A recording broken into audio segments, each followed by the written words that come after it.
একটি ছোট্ট গ্রামে আহমেদ নামে একজন সৎ দোকানদার থাকতেন। তার একটি ছোট মুদি দোকান ছিল, যেখানে গ্রামের মানুষ প্রতিদিনের প্রয়োজনীয় জিনিস কিনতে আসত। আহমেদ সব সময় সত্য কথা বলতেন এবং কখনো কাউকে ঠকাতেন না। একদিন আলী নামে একটি ছোট ছেলে দোকানে এলো। তার কাছে খুব কম টাকা ছিল, কিন্তু তার রুটি আর দুধ দরকার ছিল। আলী লজ্জা পেয়ে আস্তে করে বলল, চাচা, আমার কাছে পুরো টাকা নেই।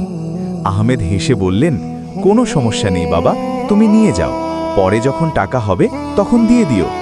আলী খুব খুশি হয়ে জিনিসগুলো নিয়ে বাড়ি গেল এবং তার আম্মুকে সব বলল। তার আম্মু আহমেদের প্রশংসা করলেন এবং বললেন তিনি খুব ভালো মানুষ।